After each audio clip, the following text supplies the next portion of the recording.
Talk. Take me to your leader tonight. Take me to your leader. Listen to Philosophy Talk every Tuesday at noon on KSJE 90.9 FM, Farmington. San Juan Regional Medical Center is your community hospital, committed to making life better for the communities we are privileged to serve.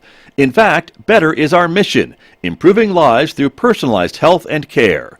What matters most to our patients matters most to us, offering a comprehensive range of inpatient, outpatient, and emergency care services so you can get the quality care you need right here at home. San Juan Regional Medical Center, celebrating life better here since 1910. KSJE is supported by the San Juan Symphony, presenting The Majesty of Mozart, Saturday, November 5th at 7:30 p.m. in Farmington, and Sunday, November 6th at 3 p.m. in Durango. The concert features a combined 160-plus voice choir from Durango, Farmington, and Fort Lewis College, 4 soloists, and Mozart's Requiem Mass, his final musical statement. Find out more at sanjuansymphony.org. The Majesty of Mozart, November 5th and 6th.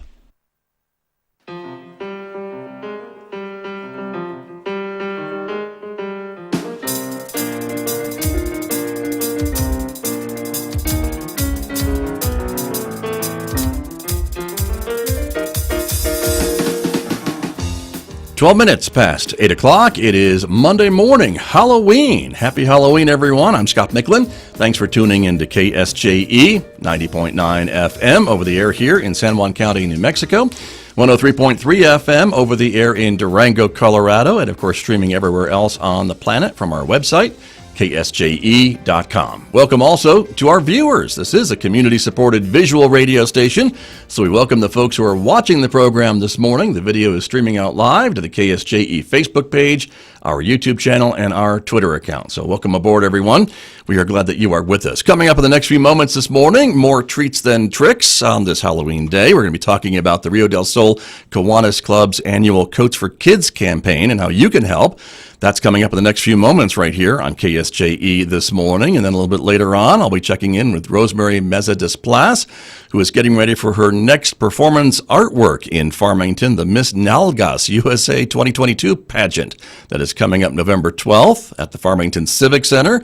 We'll give you some details about that this morning at 8:30 on KSJE. And then, of course, we'll wrap up the hour talking with Lewis Campbell, my guest from Synergy Computer Systems. We'll talk technology at 8:50 a.m. this morning on KSJE. Next hour, of course, it's Roving with the Arts, our classical music program. Mick Hess is featuring music from Mozart today on that program, so we hope you'll stay tuned for that. And don't forget, in addition to Facebook and YouTube and Twitter, we invite you to connect with us on our Instagram page as well. And if you're a podcast person, we have podcasts for you. You can subscribe for free to KSJE audio podcasts wherever you listen to podcasts, places like iTunes and Spotify and iHeart and Google Podcasts and Pandora, and maybe discover a program that you may have missed before.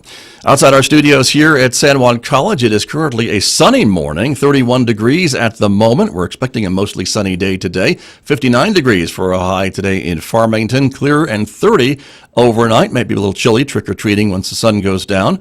Partly sunny skies tomorrow and Wednesday, however, with highs both days 64 degrees, 42 and 46 for an overnight low, and maybe some rain showers developing Wednesday night into Thursday.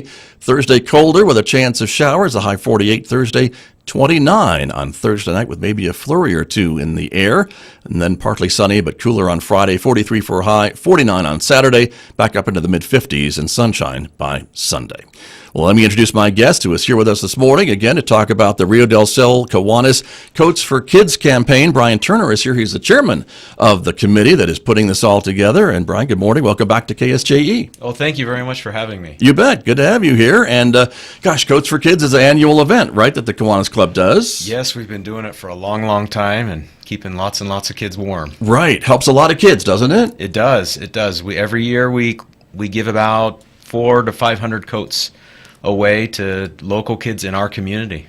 Very good. And, of course, it would only be possible with the generosity of the community, too, right, to be able to do this. We couldn't do it any other way. Right? Yeah. And so you are still looking for donations of coats? Yes, we're either looking for slightly used coats that we can get cleaned or we are looking for monetary donations where we can go out and buy coats at a discounted price. So either way, however people want to continue to support us, we love it. Very good. And then we're getting close to the end here, though, right? The kind of the deadline to get those in, right? So our event's going to be on November 12th. So we've got 2 weeks to collect and clean any used coats and buy any new coats. Right. But yeah, we're down to the last 2 weeks. Okay. And you have a lot of drop-off locations, too, throughout the community, right? If folks would do. like to bring in a new or gently used coat, correct? Yes.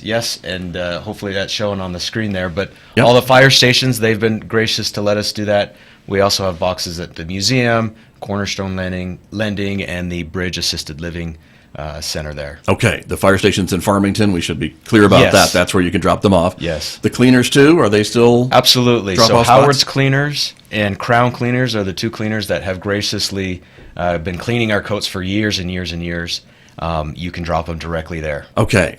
And again, you're looking for coats for children, basically. The sizes would be for kids. Our target is elementary school ages, so that's kind of our focus. But we do get adult coats. We will put them to good use if we get them, but our focus is the kids. Gotcha. Very good. And you work, how do you determine, I guess, who gets these coats? Are you working with the schools, aren't you? We do. We do it in conjunction with our Clothes for Kids program. And what we do there is we go out to each of the schools and talk to the principals, and they in turn talk to the teachers to see really who's showing up to school without proper clothing and without a coat. Yeah. I mean, it's already started to get really cold in the morning, and so it's pretty obvious who's showing up to school without a coat. Right. They know, I guess, maybe more than a lot of others who in that school would need maybe the help from the Kiwanis So Club. we target those kids and make sure that they get a personalized invitation to come.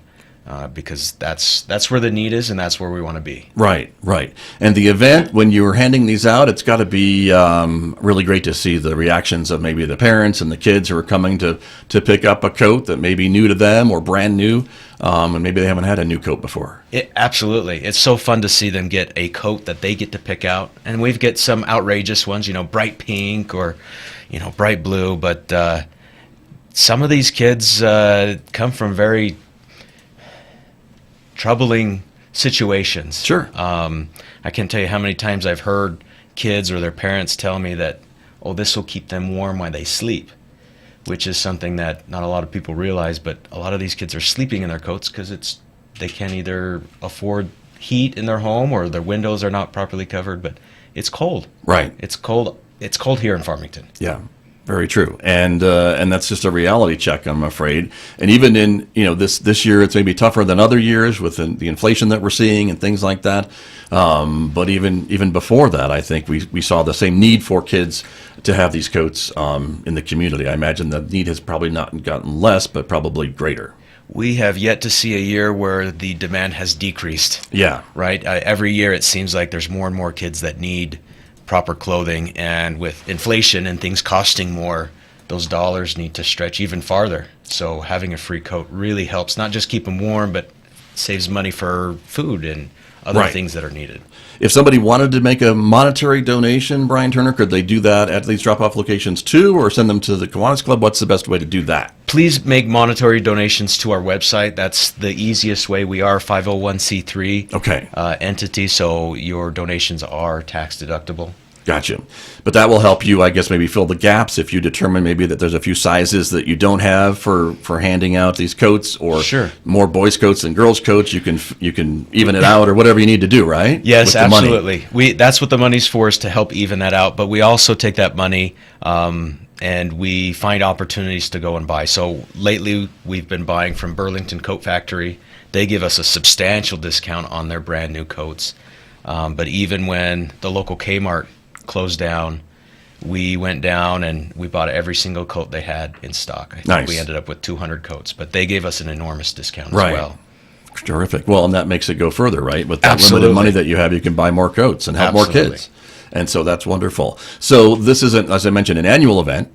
And so about how many kids? Can you give us some kind of number of how many kids come through when you're handing out these coats at that distribution event, I guess I'd call it? Sure. In any given year, we have 300 to 500. This year, we're hoping to reach 500. But some years have been more, some years have been less.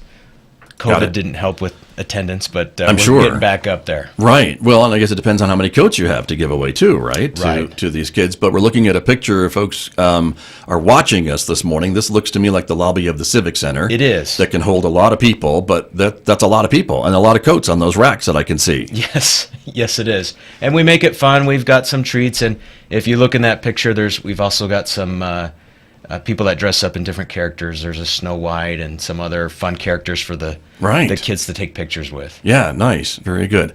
But this is probably a pretty long day of distributing all these coats to these families that are coming through. It's a lot of work. We try and get it all done pretty quickly. But yeah, we do it within a couple hours. Right. And the folks that work with you with the Rio del Sol Kiwanis Club, let's give them a shout out, because I know you probably can't do it all yourself, although I imagine you do a lot of it. No, you can't do it yourself. It's too much work. But we do have an excellent club, the Rio del Sol Kiwanis Club. We have a lot of support from our members. If anybody's interested in really doing something meaningful, we have lots of different projects that people can get involved in. But even outside of that, we have the PV tennis team that comes every year. They actually are the ones that organize all the coats, so they put them on the racks by size. Nice. They help clean up. They help shop with the kids. So we have a ton of people from our community to just help. Which is great. It's awesome. Which is very good. And of course, this is just one event. You mentioned another one, the Clothes for Kids campaign, which is also ongoing. And there's a bunch of other things I know throughout the year that the Kiwanis Club does throughout the community too. Yeah. So we have the Clothes for Kids. We do that every year at Target, where we go shop for clothes for kids. Right. School clothes. We do a Shoes for Kids program. We have books for kids.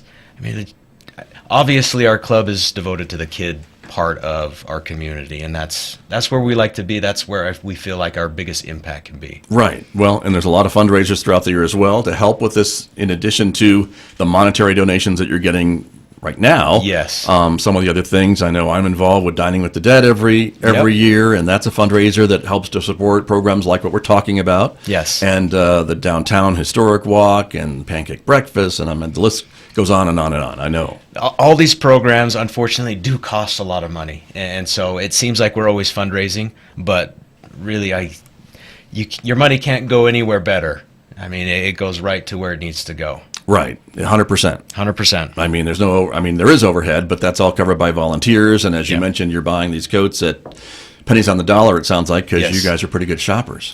That's what it sounds like to me. We are, yes. So that's good. Once again, the drop-off locations for folks who have a new or gently used coat that would fit a child, boy or girl, elementary age is kind of the focus, would be at these different locations, right? And let's go through them again real quick. Sure. So we've got the two cleaners that we use, Howard Cleaners and Crown Cleaners, and fire stations around here in Farmington, the museum, Cornerstone Lending, and Bridge Assisted Living. Okay. I just want to go through the addresses real quick, too. If folks don't know, Howard's Cleaners there on North Dustin, right by Brookside Park. Crown Cleaners there on Sullivan, right by 20th Street. Fire station number 2 is on English Road, across from the mall. Fire station number 4 is on Hutton Road. Fire station number 5 on East 30th near Butler. And fire station number 6 at 3101 West Main. That's right before Harper Hill. The Farmington Museum, of course. Everyone should know where that is. And Cornerstone Lending is at 4801 North Butler. So that's north of 30th, and the Bridge Assisted Living over there on West Murray Drive. Yes. Just so folks know, you've got the city covered, I think. I think so. We try and get all the way across town. Right. And, of course, the kids that are being helped by this, are they with Farmington schools? Or are they at schools throughout the county? Which schools are you working with? We're working with all the schools throughout the county. Okay. And so we see a lot of the need here in Farmington, but we do reach out pretty far. We have some people that travel just for this event. Okay. So I think it's important for folks who live in maybe the outlying communities, too, that if they would like to donate a coat, chances are a kid in their community is going to get help, too. Absolutely. Okay. Good to know. Very good. Well, Brian, thanks for coming in this morning. We are about out of time. Is there anything else that we can mention for folks, or a phone number if anyone had any other questions that we haven't answered this morning? What's the best way to The best way to reach out, I think, is through our website. Okay. It's riodelsolkiwanis.com. We've done a lot of work to the website, so there's a lot of good information, what projects are coming up, and some contact information there if you have any questions. Okay, very good. I know you guys have a pretty active Facebook page as well. I imagine if folks wanted to send a message through that would get to the right person as Absolutely. well. So, Facebook works just as well. Okay, perfect. Thank you very much, and thank you for the work of the Rio del Sol Kiwanis Club. A lot of good things being done with the club. Thank you. Thank you, Scott. You bet. Brian Turner, my guest this morning here on KSJE from the Rio del Sol Kiwanis Club, talking about their Coats for Kid campaign.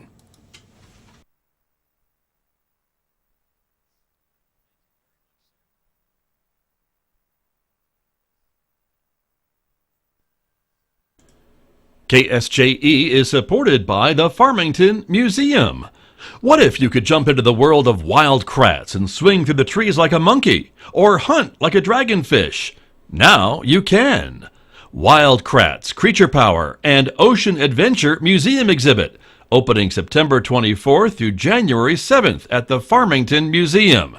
Tickets at farmingtonmuseum.org.